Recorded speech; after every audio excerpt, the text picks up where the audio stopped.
वरदान चाहिए। संत ने कहा ओहो पुत्र का वरदान, पुत्र लेकर क्या करोगे? पुत्र अगर होकर के अच्छा निकले चलो, लेकिन नालायक बन जाता है तो जीवन भर रुलाता है। पुत्र मानना है तो गोविंद को मान लो। आत्मदेव बोले क्या बताऊं, संत को अपनी दिल की बात बताओ तो कथा सुनाने लग जाते हैं। मैं पुत्र का वरदान मांग रहा हूं तो वेदांत सुनाने लग गए। महाराज मेरे को ये सब नहीं सुननी है, मेरे को पुत्र का वरदान चाहिए। बोले वो सब ठीक है, लेकिन मैं तुम्हारे ललाट की रेखा को देख लिया हूं, तेरे को 7 जन्म तक पुत्र सुख है ही नहीं। 7 जन्मावधि पुत्रो नैप्च नैप्च है। बोले महाराज और चरण पकड़ लिया। बोले आप संत हो, जन्म पत्री बदल सकते हो, हस्तरेखा बदल सकते हो, आप पुत्र का वरदान दो। बोले अरे क्यों हट कर रहे हो? मत हट करो। बोले पुत्र का वरदान दोगे या मैं सर फोड़कर आपके चरणों में मर जाऊंगा, आत्महत्या कर लूंगा। संत ने सोचा कमाल है, बड़ी ममता में पड़ गया है। बोले चलो कोई बात नहीं। एक फल दिया, बोले पत्नी को दे देना, खाएगी पुत्र हो जाएगा।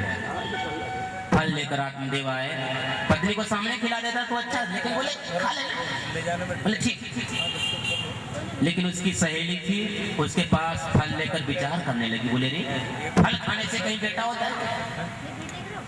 अगर बाई चांस हो भी जाए तो पुत्र का ये घर में रखना मेरी बस की बात नहीं। 9 महीना और हो सके तो सुखदेव जैसा 12 वर्ष रह जाए तो मैं मर ही जाऊंगा। हाँ, दूसरी बात की घर पर जाएंगे फिर चोर आ जाए गांव में तो भागना भी दिक्कत होता है। आग लग जाए तो सब भाग खड़े होंगे, लेकिन हम मारी जाऊंगे। चोर आ जाए, अग्नि लग जाए, दिक्कत है। तीसरी बात कि पुत्र को लालन पालन करने में भी बहुत दिक्कत होता है, गिरे नहीं होते ना। हाँ, इसलिए हमको अच्छा है कि बांझ रहना ही ठीक था। बंदे तुम समीचीन हो, बांझ रहना है ठीक है, नहीं फल खाएंगे क्या करें? फल खाने से कहीं बेटा होता है? जहाँ खाने वाला बहुत वहाँ भगवान देता नहीं है, जहाँ नहीं खाने वाला वहाँ भंडार भर देता है। सहेली बोली मेरे को 6 हो गया लेकिन खाने को कुछ है, और तेरे को एक नहीं, तेरी संपत्ति है। ये काम करो ना। बोले क्या? 7वां होने वाला है, वो मैं तुमको दे दूंगी। मेरे पति सीधे हैं, थोड़ा कुछ मिल जाएगा, धन तुम शांत हो जाएगा। कहा देना मेरा पुत्र।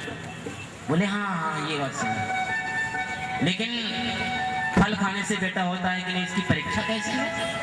बोले गाय को खिला लो, अगर होने का होगा तो फिर कुछ हो जाए चमत्कार। बोले ठीक। ऐसा ही किया, गाय को खिला दिया। पति ने पूछा खा ली? बोले हाँ। और बुद्धि को तर्क करती है। देखिए आत्मदेव क्या है? जीव आत्मदेव है, अध्यात्म जगत में है, और बुद्धि ही धुंधली है। जीव दे देता है बुद्धि को कि ये करो, लेकिन बुद्धि को तर्क करती है, होगा ये होगा। कथा सुनते जाओगे, सोचा अरे महाराज ऐसे बोल रहे थे, थोड़ी हो सकता है, झूठ ना बोलो चलेगा, ये नहीं। मतलब बुद्धि कुतर्क करती है, बुद्धि का काम है। और कुतर्क जो बुद्धि करती है तो उल्टा हो जाता है। फिर बेटा को लेकर कह दिया कि मेरे को बेटा हुआ है, बधाइयां बजने लगी, जय जयकार हुआ। हाँ, और उसके बाद 3 महीने के बाद गाय को भी बेटा हुआ, उसका नाम रखा। बोले ये इसका नाम गोकान गो का है, जैसा है तो गोकर्ण रख देता है। उसके नाम रखने लगे कि मेरा नाम आत्मदेव, तो इसका नाम परमात्मा देव रख दो। पत्नी ने डांटा धुंधली को। बोले क्या नाम रख रहे हो अपने नाम से मिलते जुलते? 9 महीने तक घर में मैं रखी और आप नाम रखोगे? बोले देवी तुम ही रख दो। बोले मेरा नाम धुंधली है तो इसका नाम धुंधकारी होगा। हाँ, धुंध करोती धुंध। बोले ठीक है। गोकर्ण पंडितो ज्ञानी धुंधकारी महाखला। धीरे धीरे बढ़ते चला, धुंधकारी खल निकला, जो दूसरी संपत्ति को लूटे, ये करे वो खल है, खल का स्वभाव है। घर में शराब की बोतलें इतनी मान के एक ब्राह्मण का घर शमशान का अड्डा जैसा बना दिया। आत्मदेव को नहीं रहा गया। गोकर्ण जी बड़े पंडित ज्ञानी थे, लेकिन धुंधकारी बहुत नालायक निकला। बहुत चिंता हुई आत्मदेव को। बोले हे भगवान, ऐसा नालायक निकल गए। पहले था कि पुत्र क्यों नहीं हो रहा है, अब बात है कि पुत्र क्यों है। हाँ ऐसे ही है। क्या करूं, इससे तो बिना पुत्र का ही रहना अच्छा था, क्या करें। आत्मदेव को सहन नहीं हुआ। आत्मदेव बहुत रोने लगे एक बार। इतने में गोकर्ण जी पधारे। बोले पिताजी क्यों रो रहे हो? बोले क्या बताऊं, मेरा पुत्र ने मेरे घर को शमशान का अड्डा बना दिया है, ब्राह्मण के घर को। मैं जाऊं भी तो कहाँ जाऊं, इतनी विरक्ति नहीं कि वन में जाऊं। क्या करूं, मेरे को समझ में नहीं आती, मेरे को शांति सुख नहीं है।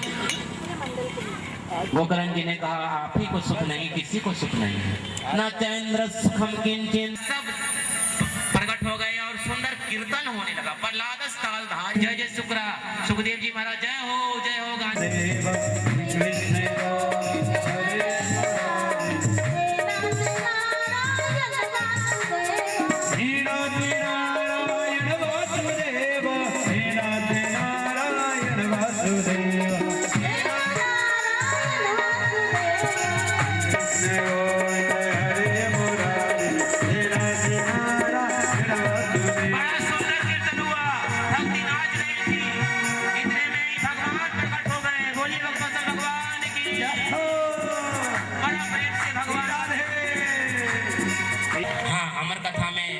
सुखदेव जी महाराज का जन्म भी सुखदेव जी महाराज का कैसे होता है और अमर कथा क्या है। अमर कथा ने शिव ने कैसे पार्वती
अजय भदौरिया जी, मैं इनसे भी निवेदन करूंगा कि आरती में आप भी शामिल हो और आप आए।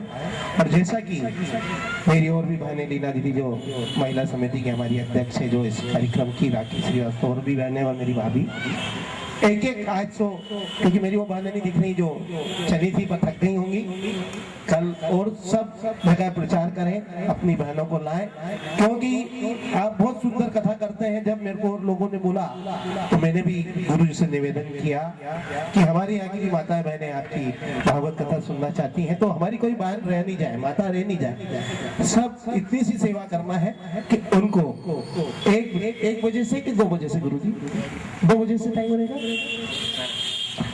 2 बजे सभी माताएं बहनें अपने पड़ोस में जो माता बहनें जहां खबर नहीं पहुंचा पा रहे हैं, इतना निवेदन हाथ जोड़ के आपसे कि आप रिक्वेस्ट करें। इधर जो भाई लोग बैठे हैं हमारे सब बड़े आदरणीय, उनसे भी मेरा निवेदन है कि अपने पड़ोस में या आसपास जो अपने मिलने वाले हैं, यही एक पुण्य मिलेगा कि अपन उनको पहुंचाएं, ऐसा निवेदन।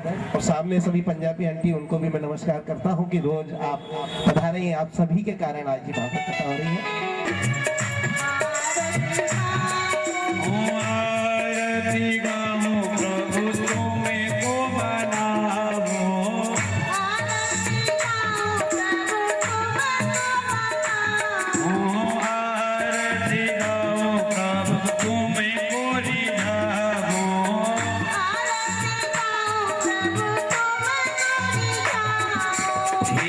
गिरधारी तोरी आरती गा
भोज्यं स्वराज्यं वैराज्यं पारमेष्ठ्यं राज्यं महाराज्यमाधिपत्यमयं समन्तपर्याये स्यात् सार्वभौमः सार्वायुषान्ताधापरार्धात् पृथिव्ये समुद्रपर्यन्तायाम् एकदारिणो श्लोको विगीतोऽमृता विक्षतस्य कामं प्रेम विश्वे देवा सभासद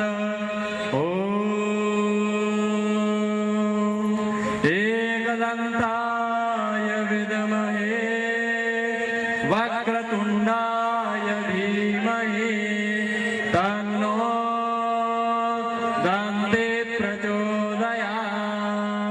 ॐ नारायणाय विद्महे वासुदेवाय धीमहि तन्नो विष्णु प्रचोदयात्। ॐ तत्पुरुषाय विद्महे महादेवाय धीमहि तन्नो रुद्र प्रचोदयात्। ॐ पंचमवेदाय विद्महे श्रीराधाकृष्णस्वरूपाय धीमहि तन्नो श्रीमद्भागवत प्रचोदयात्। ॐ अञ्जनेनन्दनाय विद्महे वायुपुत्राय धीमहि तन्नो श्रीहनुमत् प्रचोदयात्। ॐ विशतदक्षुरुत विशतो मुखो विशतो बाहुरुत विशतस्वात व्याङ्गमति सम्पत्तिर्या वा भूमि जनयन् देव एकः नानासुगन्ध प्रदक्षिणा करिएगा। ये तीर्थानि प्रचरन्ति गंगदेह एका कुशत्रयो जने वदनवानि तन्मति। सभी प्रदक्षिणा कर लीजिएगा। बोलिए श्रीमद्भागवत महापुराण की, गोपाल कृष्ण भगवान की, सुखदेव जी महाराज की, व्यास जी जय जय श्री वृंदावन।